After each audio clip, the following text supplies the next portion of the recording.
രണ്ട് തരത്തിൽ hyper tension സംഭവിക്കാം. ഒന്ന് പ്രൈമറി ഹൈപ്പർ ടെൻഷനും മറ്റൊന്ന് സെക്കൻഡറി ഹൈപ്പർ ടെൻഷനും. ഡയറ്റിൽ കൂടി എങ്ങനെ ഹൈപ്പർ ടെൻഷനെ നിയന്ത്രിക്കാം എന്നതാണ്. ശാരീരികമായ പ്രശ്നങ്ങൾ കൊണ്ട് തന്നെ ആവണം ഹൈപ്പർ ടെൻഷൻ എന്ന് നിർബന്ധമില്ല. പലപ്പോഴും മെൻ്റൽ സ്ട്രെസ്സും ഹൈപ്പർ ടെൻഷന് വഴി വെക്കാറുണ്ട്. സ്ട്രെസ്സ് കൊണ്ടുള്ള ഹൈപ്പർ ടെൻഷൻ കുറക്കാനുള്ള ഏറ്റവും നല്ല വഴികളിൽ ഒന്ന്. ഹായ് എവരിവൺ, ഞാൻ ഡോക്ടർ ഷിംജി, CMO പ്രകൃതി സൗഖ്യം, കാഞ്ഞങ്ങാട്. ലോകത്തിൽ നോൺ കമ്മ്യൂണിക്കബിൾ ഡിസീസസിൽ ഏറ്റവും കൂടുതൽ ചർച്ച ചെയ്യപ്പെടുന്ന ഒരു അവസ്ഥയാണ് ഹൈപ്പർ ടെൻഷൻ, അല്ലെങ്കിൽ കൂടിയ ബ്ലഡ് പ്രഷർ നില. നോർമലായിട്ടുള്ള ബ്ലഡ് പ്രഷർ എല്ലാവർക്കും അറിയാം, 120/80 പലപ്പോഴും 140/90 കോൺസ്റ്റൻ്റായിട്ട് വരുമ്പോൾ സമയത്താണ് നമ്മൾ ആ രോഗി ഒരു ഹൈപ്പർ ടെൻഷൻ രോഗിയാണെന്ന് പരിഗണിക്കാറുള്ളത്. രണ്ട് തരത്തിൽ ഹൈപ്പർ ടെൻഷൻ സംഭവിക്കാം. ഒന്ന് പ്രൈമറി ഹൈപ്പർ ടെൻഷനും മറ്റൊന്ന് സെക്കൻഡറി ഹൈപ്പർ ടെൻഷനും. സെക്കൻഡറി ഹൈപ്പർ ടെൻഷൻ എന്ന് പറയുന്നത് പ്രൈമറി ആയിട്ടുള്ള ഏതെങ്കിലും ഒരു കാരണം കൊണ്ട് വരുന്ന, ഒരു രോഗം കൊണ്ട് വരുന്ന ഹൈപ്പർ ടെൻഷനാവാം. ഇന്ന് നമ്മൾ സംസാരിക്കുന്നത് ഡയറ്റിൽ കൂടി എങ്ങനെ ഹൈപ്പർ ടെൻഷനെ നിയന്ത്രിക്കാം എന്നതാണ്. അതിൽ സെക്കൻഡറി ഹൈപ്പർ ടെൻഷനുള്ള ആൾക്കാർ അവരുടെ കൺസേൺഡ് ഡോക്ടറുമായിട്ട് സംസാരിച്ചതിന് ശേഷം മാത്രമേ ഈ ഡയറ്റ് പ്ലാനിലേക്ക് വരാൻ വേണ്ടി പാടുള്ളൂ. കാരണം ഈ ഡയറ്റ് പ്രൈമറി ഡിസീസുമായിട്ട് കണക്ട് ചെയ്തിട്ട് മാത്രമേ നമ്മൾക്ക് പെർഫെക്റ്റായിട്ട് പറയാൻ വേണ്ടി സാധിക്കൂ. നോർമലി ഹൈപ്പർ ടെൻഷൻ വന്ന ആൾക്കാർ ചെയ്യേണ്ടുന്ന പ്രധാനപ്പെട്ട കാര്യങ്ങളിൽ ഏറ്റവും പ്രഥമഗണനീയമായിട്ടുള്ളത് ഉപ്പിൻ്റെ അളവ് കുറക്കുക എന്നുള്ളതാണ്. നമുക്ക് 2 കിഡ്നികളാണുള്ളത്. 2 കിഡ്നിയും നല്ല ആരോഗ്യത്തിലുള്ള പൂർണ്ണ ആരോഗ്യവാനായ ഒരു മനുഷ്യന് 24 മണിക്കൂർ വർക്ക് ചെയ്താൽ ഫിൽട്ടർ ചെയ്യാൻ പറ്റുന്നത് 8 ഗ്രാം മാത്രമാണ്, ഉപ്പിനെ മാത്രമാണ്. അതേസമയം ഹൈപ്പർ ടെൻഷനുള്ള ഒരാളിനെ സംബന്ധിച്ചിടത്തോളം സോൾട്ടിൻ്റെ ഇൻടേക്ക്, സോൾട്ടിൻ്റെ റിട്ടൻഷൻ, അതായത് സോഡിയം റിട്ടൻഷൻ കൂടുതൽ കോംപ്ലിക്കേഷനിലേക്ക് വരുത്തുന്നത് കൊണ്ട് അവർ എല്ലാ ദിവസവും ഉപ്പിൻ്റെ കൺസംഷൻ 1 ഗ്രാമിൽ താഴെ നിർത്തുക.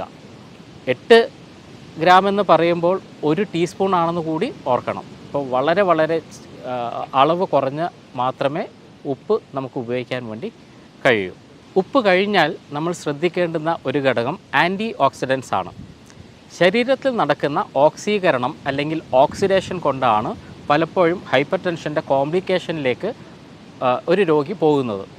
അതുകൊണ്ട് തീർച്ചയായിട്ടും ഓക്സിഡേഷൻ കുറക്കാനുള്ള ആൻറ്റി ഓക്സിഡൻസ് ഭക്ഷണത്തിൽ ഉൾപ്പെടുത്തുക എന്നത് വളരെ ഇമ്പോർട്ടൻ്റ് ആയിട്ടുള്ള ഒരു കാര്യമാണ്. Vitamin A, vitamin C, vitamin E, selenium, bioflavonoids തുടങ്ങിയവയൊക്കെ ആൻറ്റി ഓക്സിഡൻറ്റ് പ്രോപ്പർട്ടി ഉള്ളവയാണ്. അതിൽ ബയോഫ്ലേവനോയിഡ്സ് എന്ന് ഉദ്ദേശിക്കുന്നത് ചുവന്ന നിറമുള്ള കവറുള്ള ഫ്രൂട്ട്സ് ആൻഡ് വെജിറ്റബിൾസ് ആണ്. ഒരു എക്സാമ്പിൾ പറയുകയാണെങ്കിൽ ABC ജ്യൂസ് എന്ന് നമുക്ക് പറയാം. ആപ്പിളും ബീട്രൂട്ടും ക്യാരറ്റും ചേർന്നുള്ള ഒരു ജ്യൂസാണ് ABC ജ്യൂസ്. ABC ജ്യൂസ് ഒരു വളരെ നല്ലൊരു ആൻറ്റി ഓക്സിഡൻ്റ് ആണ്.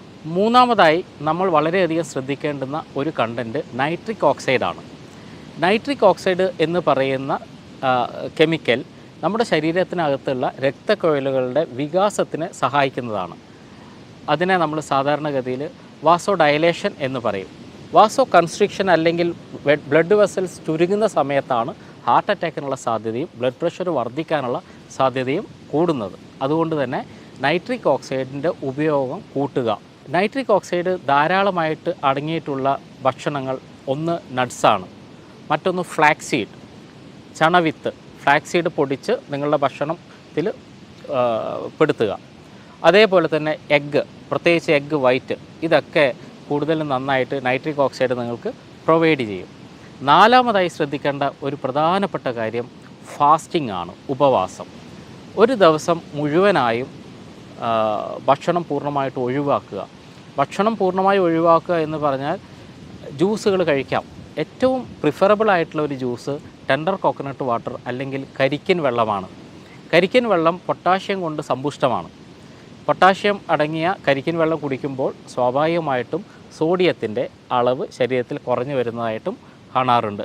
അതുപോലെ തന്നെ വളരെ ഇമ്പോർട്ടൻ്റ് ആണ് അതിൻ്റെ ഡയൂററ്റിക് പ്രോപ്പർട്ടി. ഡയൂററ്റിക് പ്രോപ്പർട്ടി എന്ന് പറഞ്ഞാൽ ഇത് കുടിച്ചു കഴിഞ്ഞാൽ മൂത്രമൊഴിക്കാനുള്ള ടെൻഡൻസി വർദ്ധിക്കും. പുറത്തേക്ക് ഒഴുകി കളയുന്ന മൂത്രത്തിൽ കൂടി സോഡിയവും വാഷ് ഔട്ടാവും. ഇത് ശരീരത്തിലുള്ള കഞ്ചഷൻസും പ്രത്യേകിച്ച് ഹൈപ്പർ ടെൻഷൻ കുറക്കാനുള്ള ഒരു നല്ല വഴിയായിട്ട് പരിഗണിക്കാറുണ്ട്. ശാരീരികമായ പ്രശ്നങ്ങൾ കൊണ്ട് തന്നെ ആവണം ഹൈപ്പർ ടെൻഷൻ എന്ന് നിർബന്ധമില്ല. പലപ്പോഴും മെൻ്റൽ സ്ട്രെസ്സും ഹൈപ്പർ ടെൻഷന് വഴി വെക്കാറുണ്ട്. സ്ട്രെസ്സ് കൊണ്ടുള്ള ഹൈപ്പർ ടെൻഷൻ കുറക്കാനുള്ള ഏറ്റവും നല്ല വഴികളിൽ ഒന്ന് അശ്വഗന്ധയുടെ ഉപയോഗമാണ്. എല്ലാ ദിവസവും വൈകുന്നേരം കിടക്കുന്ന സമയത്ത് ഒരു സ്പൂണ് അശ്വഗന്ധ പൗഡർ അല്പം പാലിൽ ചേർത്ത് കഴിക്കുന്നത് നല്ല റിലാക്സേഷനും അതുപോലെ തന്നെ നല്ല ഉറക്കം കിട്ടാനും സഹായിക്കുന്നതാണ്. ഈ പറയുന്ന 5 കാര്യങ്ങൾ നിങ്ങൾ ഇംപ്ലിമെൻറ്റ് ചെയ്യുകയാണെങ്കിൽ നിങ്ങളുടെ ഹൈപ്പർ ടെൻഷൻ ഒരു പരിധി വരെ നിങ്ങൾക്ക് കൺട്രോളിലേക്ക് വരുത്താൻ വേണ്ടി കഴിയും. ഇതൊക്കെ ഉൾപ്പെടുത്തിയ ഒരു മീൽ പ്ലാൻ ഞാൻ നിങ്ങൾക്കിപ്പോൾ പറഞ്ഞു തരാം. രാവിലെ എഴുന്നേറ്റ ഉടനെ ഒരു ആൽക്കലൈൻ ജ്യൂസായ ആഷ്കാർഡ് ജ്യൂസ് അല്ലെങ്കിൽ കുമ്പളങ്ങ നീര് കഴിക്കുന്നത് വളരെയധികം സഹായിക്കുന്നതായി കണ്ടിട്ടുണ്ട്. അപ്പോൾ ആഷ്കാർഡ് ജ്യൂസ് എംപ്റ്റി സ്റ്റൊമക്കിൽ കഴിക്കുക.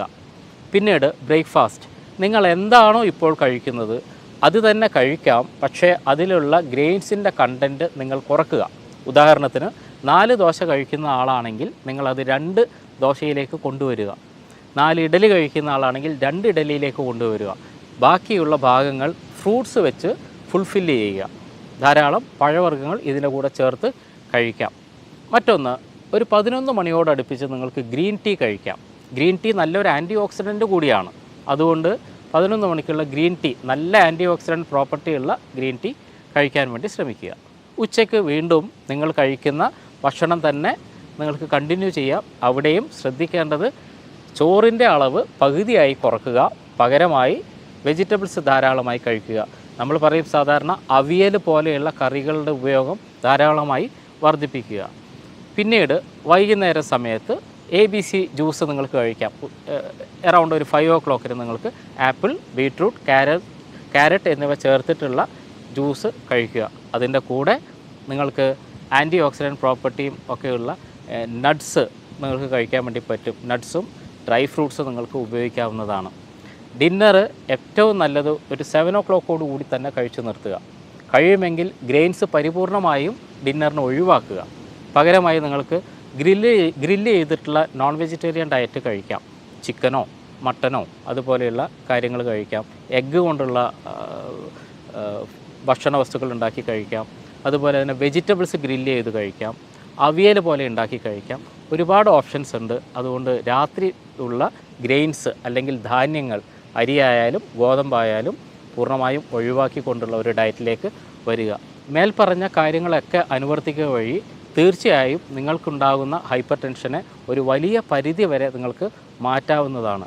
പരിപൂർണമായ ഹെൽത്തിലേക്കുള്ള ഒരു വഴിയായി ഇതിനെ കാണുക. കൂടുതൽ സയൻറ്റിഫിക്കായിട്ടുള്ള ഹെൽത്ത് ടിപ്സുമായി വീണ്ടും കാണാം. അതുവരെ നന്ദി.